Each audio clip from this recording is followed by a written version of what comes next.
So welcome dear students to NDA maths classes by DB sir. तो बच्चों, in the previous class we have discussed Cartesian product. ठीक है, ordered pair हमने discuss किया था, उसके बाद कार्टेशियन प्रोडक्ट और डिफरेंट हमने रिजल्ट्स देखे थे on the basis of Cartesian products. तो वो सारे आप मेमोराइज कर लीजिएगा। आज हम नया टॉपिक स्टार्ट कर रहे हैं, दैट इज़ रिलेशन, क्योंकि कार्टेशियन प्रोडक्ट से आपका रिलेशन डायरेक्ट आता है। इस चीज़ को आप तब समझ पाएंगे जब आपको कार्टेशियन प्रोडक्ट आता है। ठीक है, तो स्टार्ट करते हैं relation without wasting much time. और जो टेलीग्राम चैनल है उसका लिंक आपको नीचे डिस्क्रिप्शन में मिल जाएगा, वहाँ से आप टेलीग्राम चैनल ज्वाइन कर सकते हैं जिन बच्चों के पास पाथफाइंडर बुक नहीं है। Okay, so let us start for today's class. देखिए, सबसे पहले रिलेशन की बात करें तो सिंपल सा मीनिंग है रिलेशन का। मतलब अगर हम देखें हिंदी में, इसका मतलब संबंध होता है। संबंध जो होता है उसी को हम रिलेशन बोलते हैं। ठीक है, बट मैथमेटिकली जो है तो ये भी मैथमेटिकली भी ये संबंधी होगा, बट इसको हम थोड़ा सा सिस्टेमेटिक वे से थोड़ा सा डिफाइन कर लेते हैं। डिफाइन करने से पहले मैं कुछ एग्जांपल्स दूंगा आपको, उसके बाद इसकी डेफिनेशन फिर लिखेंगे हम। ठीक है, तो संबंध किस टाइप का है।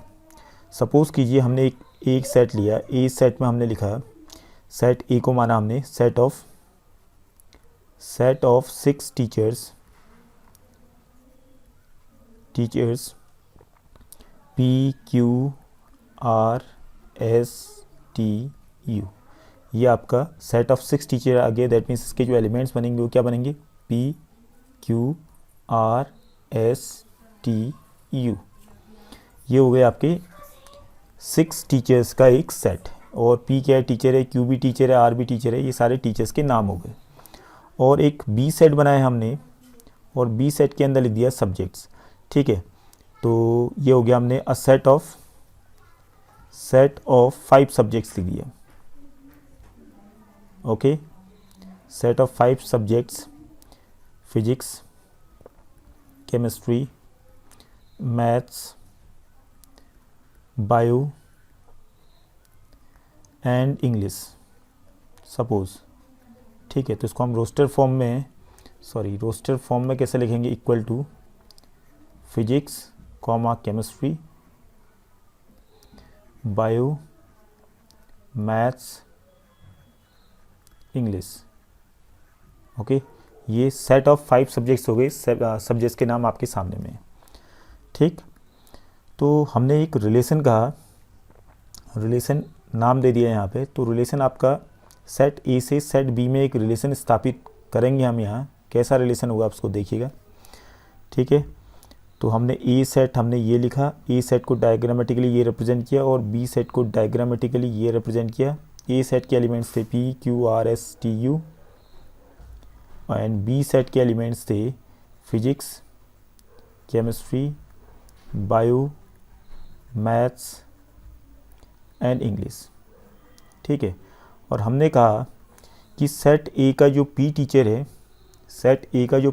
है, वो क्या पढ़ाता है, केमिस्ट्री।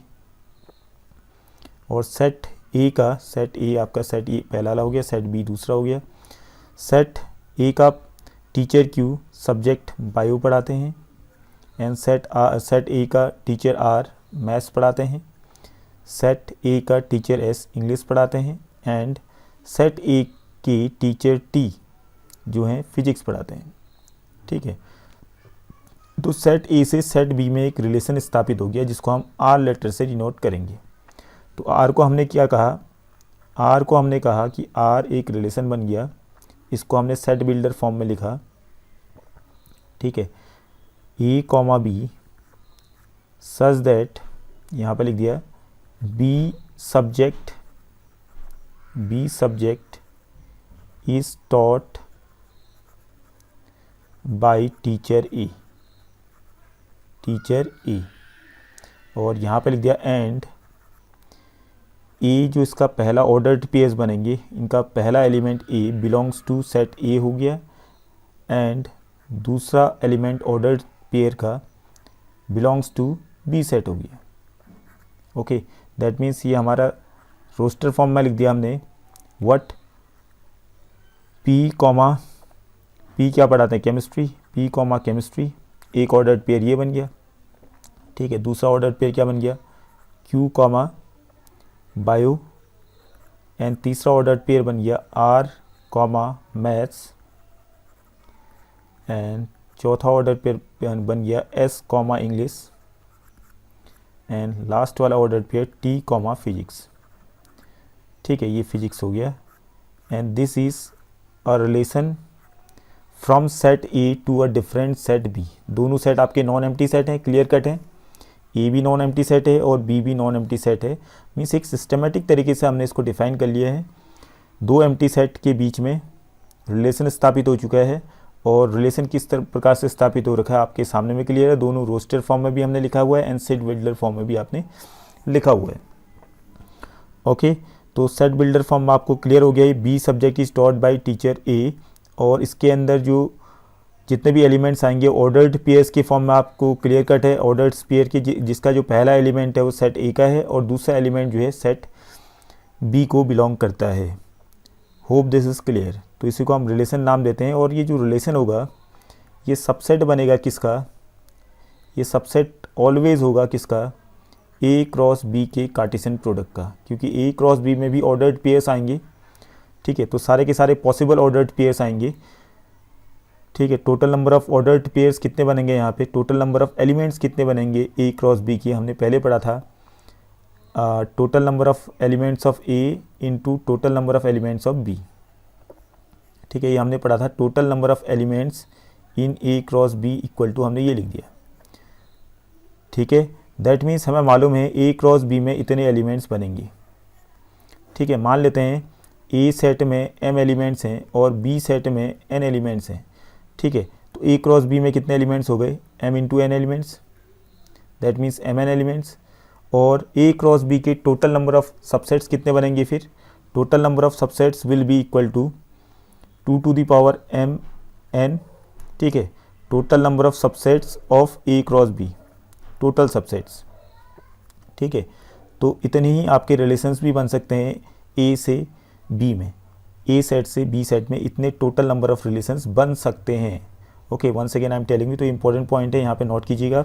तो आपसे पूछा जा सकता है कि एक सेट से कोई दूसरे सेट बी में टोटल नंबर ऑफ रिलेशंस कितने बनेंगे, तो your answer will be total number of subsets in the Cartesian product of A and B, that is A cross B में टोटल जो एलिमेंट्स होंगे उनका सबसेट्स। ठीक है, तो ए क्रॉस बी के टोटल नंबर ऑफ सबसेट्स कितने हो गए, 2 to the power mn। Okay, hope this is clear. तो यहाँ से हमारा एक एग्जांपल लिया, और एक एग्जांपल अगर हम लें, देखिए ये तो हमने एग्जांपल लिया ए से बी में। ठीक है, सेट ए से सेट बी में, बट अगर हम देखा जाए जरूरी नहीं कि कोई भी रिलेशन एक सेट से दूसरे सेट में ही होगा। ये मीन्स अपने सेट के अंदर भी रिलेशन स्थापित हो सकता है, केवल एक ही सेट में भी रिलेशन बन सकता है। तो ये हो गया आपका example relation between two sets. यहाँ पे तो दो सेट हमने लिए बिटवीन टू सेट्स। ठीक है, but relation on the same set भी हो सकता है, इट इज़ ऑल्सो पॉसिबल। ये मत समझिए कि रिलेशन के लिए दो ही सेट की ज़रूरत पड़ेगी हमेशा, एक सेट से भी रिलेशन स्थापित हो सकता है। तो अगर हम ए सेट की बात करें तो एक एग्जांपल लेके इसको ज़्यादा बेटर तरीके से हम क्लियर करते हैं। सपोज़ कीजिए मैंने एक सेट लिया ए और उसके एलिमेंट्स ले लिए 1 2 3 4 सो ऑन अप टू 12। ये सारे के सारे नेचुरल नंबर्स आपको दिख रहे हैं। ओके, और हमने एक रिलेशन यहाँ पे स्थापित कर दिया, रिलेशन स्थापित कर दिया कहाँ से कहाँ में, ए सेट से ए सेट में।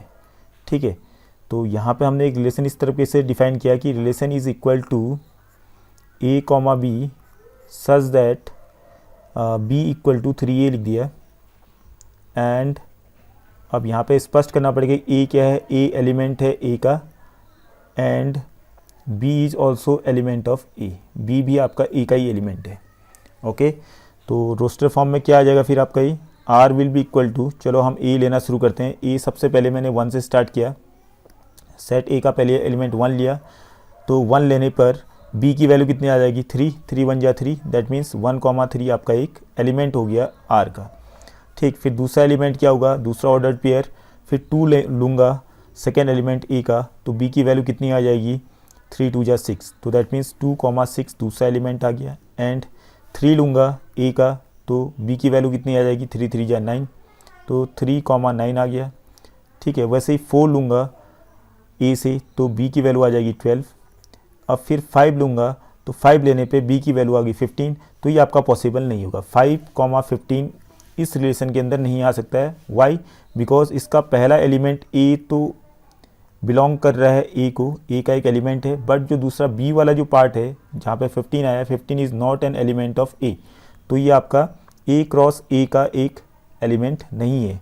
ओके, ये हम कह सकते हैं कि ये b जो है a का एलिमेंट नहीं है, दैट मीन्स इसके अंदर ये पॉसिबल नहीं। इसके बाद अगर आप और भी लेंगे, 6 लेंगे, तो 6 तो बिलोंग कर रहा है a को, बट 6 3 या 18 जो b वाला पार्ट है ऑर्डर्ड पेयर का, वो बिलोंग नहीं कर रहा है ए को, दैट मीन्स वो सारे एलिमेंट्स नहीं होंगे। तो इसकी एलिमेंट्स केवल 4 ही हो गए, तो इसको हम क्लियर कर देते हैं, इसको इंक्लूड कर देते हैं सेट के अंदर। ठीक है, तो आर एक सेट बन गया, R is also a set. ठीक है, it is a subset of, it will be a subset of A cross A. Okay, hope this is clear. तो इस टाइप से हम सेट को डिफाइन करते हैं। तो अगर सेट की हम डेफिनेशन लिखें, तो definition of set is something like this, let A and B be two non-empty sets, A और B दो non-empty set हो गए, then the relation R from A to B is a subset of A cross B। तो यही है इसकी simple सी definition. तो रिलेशन जो ही बनेगा वो सबसेट बनेगा किसका? Cartesian product of A cross B का। ओके, अब यहाँ पे थोड़ा सा पीछे मुड़ते हैं, जहाँ पे हमने आर लिखा था, यहाँ पे आर रोस्टर फॉर्म में लिखा था 1,3, 2,6, 3,9, 4,12। तो इस रिलेशन में जो इसके ऑर्डर्ड पेयर्स के पहले एलिमेंट हैं, तो 1 यहाँ पर आ गया, यहाँ 2 आ गया, यहाँ 3 आ गया और ये 4 आ गया। ठीक है, इनके जो पहले एलिमेंट्स हैं, इनका भी अगर हम सेट बना दें तो ये कहलाएगा domain of the relation R. तो डोमेन यहाँ पर आ गया, domain of this relation is a set of the first elements of the ordered pairs. तो 1, 2, 3, 4 ये आपका सेट बन गया पहले एलिमेंट्स का, जितने भी ऑर्डर्ड पेयर्स बने रिलेशन के अंदर। ठीक है, और उसके बाद जो दूसरे एलिमेंट्स हैं यहाँ पे 3, 6, 9, 12 इनका भी सेट बना दिया, तो ये कहलाएगा रेंज ऑफ द रिलेशन। ठीक है, रेंज क्या बन गया फिर यहाँ 3, 6, 9, 12। Okay, hope this is clear. और उसके बाद एक और टर्म आता है यहाँ कोडोमेन। तो कोडोमेन का मतलब ये हुआ कि कोडोमेन, अगर कोई रिलेशन आर आपका स्थापित हो रहा है, रिलेशन आर स्थापित हो रहा है ए से बी में, तो यहाँ पे बी कोडोमेन होगा। बी का जो पूरा सेट है, ठीक है, बी जो पूरा सेट है, पूरे के पूरे एलिमेंट्स जो हैं उसके कोडोमेन कहलाए जाएंगे। मीन्स बी पूरा सेट आपका कोडोमेन हो गया। अगर रिलेशन आर स्थापित हो रहा है ए से ए में ही, relation on the same set, relation on set A बन रहा है, तो इसका जो कोडोमेन बनेगा it will be the same set that is A. तो यहाँ पे इस वाले पर्टिकुलर एग्जाम्पल में कोडोमेन क्या हो गया? It is a. और इससे पहले जो एग्जाम्पल हमने लिया था उसमें कोडोमेन क्या हो जाएगा? बी सेट, पूरे के पूरे एलिमेंट्स उसमें आ जाएंगे बी की। Okay, hope this is clear.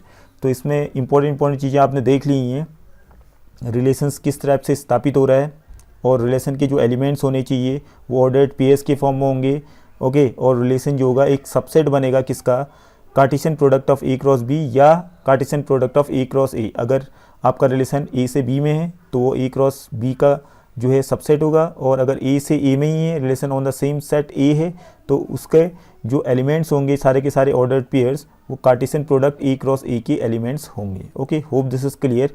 तो इसके साथ आपका ये रिलेशंस टॉपिक क्लियर हो गया होगा। If you face any problem as such, क्योंकि मैं बेसिक से स्टार्ट कर रहा हूँ अभी, that's why I am explaining all this basic terms to you. Okay, तो इसके साथ कुछ टर्म्स और आते हैं। इसके साथ आपका आता है कंपोजिशंस ऑफ रिलेशंस। तो आप देखिए आप कंपोजिशंस ऑफ रिलेशंस। ओके, इसके बाद और एक टॉपिक आएगा आपका, दैट इज़ इनवर्स रिलेशन। फिर उसके बाद आज की क्लास को हम वाइंड अप करेंगे यहीं पे। Then in the next class we will discuss types of relations. तो काफ़ी सारे हैं, तो काफ़ी लेंदी हो जाएगी, तो बेसिक्स वगैरह हम सारे डिस्कस कर रहे हैं यहाँ पे, तो बने रहिए। अब देखिए कंपोजिशन ऑफ रिलेशंस होता क्या है। सपोज कीजिए you have 3 non empty sets, A आपका ये बन गया, बी दूसरा सेट हो गया, एंड तीसरा सेट सी हो गया। A, B and C 3 non empty sets आपके सामने में है। अगर कोई रिलेशन बना आर फ्रॉम ए से बी में, ए से बी में एक रिलेशन बना जिसका नाम हमने दिया आर, आर जो है ए से बी में एक रिलेशन स्थापित कर रहा है, ओके, जिसका नाम हमने आर दे दिया, और आर क्या होगा, सबसेट होगा, जाहिर सी बात है ए क्रॉस बी का। और एक रिलेशन स्थापित किया बी से सी में, जिसका नाम दे दिया एस। एस कहाँ से कहाँ हुआ, बी से सी में, और एस क्या होगा, जाहिर सी बात है सबसेट होगा बी क्रॉस सी का। तो जब ऐसा हो गया तो इसके बाद एक रिलेशन और स्थापित होता है ए से डायरेक्टली सी में, ठीक है, जिसको हम नाम देते हैं एस ओ आर। ये रिलेशन बना किससे, डायरेक्ट रिलेशन बना ए से सी में, तो इसी एस ओ आर को हम बोलेंगे compositions of relations A and C. Okay, और ये एस ओ आर क्या होगा, जाहिर सी बात है सबसेट होगा किसका, सबसेट होगा ए क्रॉस सी का। तो इसके लिए टर्म्स एंड कंडीशंस जरूरी हैं, बिकॉज जो इन्हीं कंपोजिशन ऑफ रिलेशंस एग्जिस्ट करेगा, एग्जिस्ट होने के लिए अगर कंपोजिशन बनेगा तो उसके लिए कंडीशंस जरूरी क्या हैं कि बी एक ऐसा एलिमेंट होना चाहिए सेट बी के अंदर, सेट जो बीच वाला जो सेट है बी वाला, ठीक है, इसके अंदर एक बी एलिमेंट ऐसा एग्जिस्ट होना चाहिए, इसके अंदर होना चाहिए मौजूद, ताकि ए कॉमा बी एलिमेंट होना चाहिए आर के, and B comma C element होना चाहिए एस के, तभी ये जो है बी दोनों को लिंकअप कर पाएगा। अदरवाइज लिंकअप तो बनेगा ही नहीं। ए से सी के बीच में एक रिलेशन स्थापित करना है तो कोई मिलाने वाला भी तो होना चाहिए बीच में, अगर मिलाने वाला ही कोई नहीं है तो रिलेशन कहाँ से स्थापित होगा। तो इसको हम एग्जाम्पल के माध्यम से समझते हैं। सपोज़ कीजिए हमने एक सेट बनाया ए, एक सेट बी हो गया, तीसरा सेट सी हो गया, ए बी सी, और 1 2 3 लिख दिया मैंने ए के अंदर, इसके अंदर लिख दिया 4 5 एलिमेंट्स, एंड इसके एलिमेंट्स हो गए 6 7 8 सपोज। ओके, एक रिलेशन स्थापित हुआ कहाँ से कहाँ पे, ए से बी में, जिसको हमने नाम दे दिया आर। सपोज़ कीजिए ए का जो एलिमेंट 1 है वो रिलेटेड है बी के एलिमेंट 4 के साथ, और 2 रिलेटेड हो गया 5 के साथ, बहुत है। तो आर के अंदर दो एलिमेंट्स आ गए 1,4 एंड 2,5, ठीक। उसके बाद हमने क्या किया, 4 से जो है कनेक्ट करा दिया किसको, 7 को, ठीक, और 5 के साथ कनेक्ट करा दिया 6 को, एंड 5 के साथ कनेक्ट करा दिया, सॉरी ये 7 8 हो गया आपका, मान लेते 8 है ये, 6 7 8 सेम तो आएंगे नहीं एलिमेंट्स, तो ये 8 हो गया, ठीक है। 5 ने कनेक्ट करा दिया किसके साथ, 6 के साथ, और 8 के साथ सी की। तो जो एस रिलेशन बना बी से सी में, जिसका नाम एस दे दिया हमने, एस रिलेशन के एलिमेंट्स क्या हो जाएंगे, 4,7 एंड 5,6, और एक बन रहा है इसका एलिमेंट 5,8, 5,8, 3 एलिमेंट्स आ गए किसके, रिलेशन एस के, ठीक। अब देखिए यहाँ पे इंटरमीडिएट बी में कोई ऐसी वैल्यू देखिए जो दोनों जगह कनेक्ट करा रहा हो। देखिए बी, अगर बी के अंदर गए हम तो 4 को देखिए, 4 जो है ए के 1 के साथ कनेक्टेड है और सी के 7 के साथ कनेक्टेड है, ठीक है। तो ये जो है कनेक्टेड है, तो इसने क्या किया, ए के 1 और 7 को आपस में कनेक्ट करवा दिया और अपना गायब हो गया। दैट मीन्स जो एस ओ आर बनेगा, composition of relations R and S, तो उसके जो पहला एलिमेंट होगा इट विल बी 1,7, ओके। फिर आप 5 को देखिए, 5 जो है 2 बार कनेक्ट करवा रहा है, मीन्स 5 जो है एलिमेंट 2 को, सेट ए की एलिमेंट 2 को, और सेट सी के एलिमेंट 6 को पहली बार इसने कनेक्ट करवाया, पहली बार में, तो 2 और 6 के बीच में डायरेक्ट कनेक्शन बन गया, 2,6 जो है एक एलिमेंट हो जाएगा एस ओ आर का। इन द सेम मैनर 5 ने 2 और 8 को भी कनेक्ट करवाया, आप देख रहे हैं यहाँ पे 2 और 8 को भी, ठीक है। ए का 2 हो गया और सी का 8 हो गया, तो 2,8 ये आ गया, ओके। तो ये एस ओ आर बन गया composition of relations R and S, इसी को हम बोलेंगे composition of relations R and S, okay. Hope this is clear. अब एक एग्जांपल और लेते हैं। देखिए आप, सपोज़ कीजिए आपका ए सेट है, ये बी सेट है और ये सी सेट है, ठीक है। तो यहाँ पे 1 2 हो गया, यहाँ पे 3 4 हो गया, और यहाँ 5 6 हो गया, ठीक। और हमने एक रिलेशन बनाया ए से बी में आर और बी से सी में एस, ठीक है। 1 ने 3 के साथ कनेक्ट हुआ बस, तो आर के अंदर एक ही एलिमेंट आया 1,3 सपोज कीजिए, एंड और 4 जो है कनेक्ट हो रहा है 6 के साथ, और एस के अंदर एक ही एलिमेंट आया 4,6। तो आप यहाँ देखें बीच में कनेक्टर का काम तो कोई कर ही नहीं रहे, ठीक है। तो यहाँ पे बी के अंदर कोई बी ऐसा एलिमेंट एग्जिस्ट ही नहीं हो रहा है कि जो कि A comma B belongs to R and B comma C belongs to S वाली कंडीशन बनी रही है, ठीक है। तो यहाँ पे कनेक्टिविटी नहीं बन पाएगी क्योंकि ए 1 ने कनेक्ट किया 3 को और 3 से आगे कोई कनेक्शन फेल है, सी के साथ कोई कनेक्शन है नहीं है, और 4 जो है कनेक्टेड है सी के 6 के साथ, बट ए की किसी के साथ कनेक्टेड नहीं है। तो दैट मीन्स ब्रिज का काम तो हो ही नहीं रहा है, बीच में लिंकअप करने वाला तो कोई कॉमन इंटरमीडिएट वैल्यू आ ही नहीं रही है। तो यहाँ पे ये कंपोजिशन नहीं बन पाएगा, SOR will not exist. Okay, इसको एग्जिस्ट होने के लिए पहले हमने टर्म्स एंड कंडीशन यहाँ लिखा था कि बी एक ऐसा एलिमेंट होना चाहिए बी का जो कनेक्टर का काम करवाए, ताकि ए कॉमा बी जो है एलिमेंट होना चाहिए ऑर्डर्ड पेयर आर का, और बी कॉमा सी ऑर्डर्ड पेयर एलिमेंट होना चाहिए एस का। Okay, hope this is clear. तो इस तरीके से कंपोजिशन ऑफ रिलेशन आपका क्लियर हो गया है। इसके बाद एक टॉपिक छोटा सा हम डिस्कस करते हैं, इन्वर्स रिलेशन। ज़्यादा कुछ नहीं इन्वर्स रिलेशन में, डायरेक्ट ही है। तो देखिए, अब देखिए आप इन्वर्स रिलेशन, वैसे आप ये टाइप्स ऑफ रिलेशन से हम डिस्कस करेंगे इसको आगे चल करके, फिलहाल अभी थोड़ा सा इसको जान लेते हैं इन्वर्स रिलेशन होता क्या है। तो यहाँ लिखा है हमने, let A and B be 2 non empty sets, A और बी 2 नॉन एम्प्टी सेट हो गए, and R is a relation from A to B, और आर एक रिलेशन हो गया ए से बी में, ठीक है। Then the inverse of the relation R, इस आर का जो इन्वर्स होगा, इस आर का is denoted by R inverse, R के ऊपर पावर में -1 लिखा हमने, तो आर इन्वर्स हो गया। सच दैट आर इन्वर्स जो होगा इस तरीके से डिफाइन होगा, equal to B comma A ordered pairs में इसमें एलिमेंट्स होंगे और ए कॉमा बी एलिमेंट होगा आर का। सपोज कीजिए हमने एक आर बनाया, चलो पहले तो ए सेट लिया, ए इज़ 1 2, ठीक है। दूसरा सेट ले लिया बी 3 4 5, और एक हमने रिलेशन स्थापित कर दिया 1 3 2 4, ठीक है। और कर देते हैं 1 5। सपोज करो ये आपके आर के एलिमेंट्स हो गए, ये रिलेशन बना ए से बी में। ओके, तो आर इन्वर्स कुछ भी नहीं होगा, तो इसको सब उल्टा कर दीजिए आप, ऑर्डर स्पेस को जितने भी हैं, ठीक है, इनका ऑर्डर जो है चेंज कर लीजिए। ऑर्डर्ड पेयर्स का ऑर्डर चेंज करेंगे तो ए कॉमा बी को बी कॉमा ए बना दीजिए, तो 1 3 3 1 हो गया, एंड 2 4 4 2 बन गया, एंड 1 5 5 1 बन गया। यही आपका आर इन्वर्स कहलाया जाएगा। Okay, hope this is clear. तो कुछ भी नहीं है। अब ये जरूरी नहीं कि इन्वर्स रिलेशन जो है होने के लिए 2 अलग अलग आपके सेट्स हों, ए एंड बी भी 2 नॉन एम्प्टी सेट्स हमने लिखा है, हो सकता है एक ही सेट के अंदर भी आपका इन्वर्स रिलेशन एग्जिस्ट करेगा, ठीक है। ऐसा जरूरी नहीं कि आपके 2 अलग अलग सेट ही होने यहाँ पे जरूरी है। तो डेफिनेशन के लिए हमने लिख दिया कि ए एंड बी भी 2 नॉन एम्प्टी सेट्स। तो आपके दिमाग में क्लियर होना चाहिए कि ऐसा जरूरी नहीं कि 2 अलग अलग नॉन एम्प्टी सेट्स होंगे तभी आपका आर इन्वर्स एग्जिस्ट करेगा। आर इन्वर्स एग्जिस्ट तब भी कर सकता है जब कोई relation on the same set ए पे भी होगा, ठीक है। अगर कोई रिलेशन आपका एक ही सेट में भी बन रहा है, आपका ए से ए में ही बन रहा है, तब भी आपका आर इन्वर्स एग्जिस्ट करेगा, और उसको हम इसी तरीके से डिफाइन करेंगे, ठीक है। A comma B belongs to R है, ठीक है, तो बी कॉमा ए जो है एलिमेंट होनी चाहिए किसके, आर इन्वर्स की। बस यही कहानी है, आप सबको उल्टा कर दीजिए, सारे एलिमेंट्स जो हैं आपके दिख जाएंगे आर इन्वर्स के। तो आज की क्लास में इतना ही डिस्कस करते हैं। In the next class we will discuss types of relations, काफ़ी हैं, ठीक है। उसके बाद फिर फंक्शन स्टार्ट करेंगे। Okay, thank you for today's class.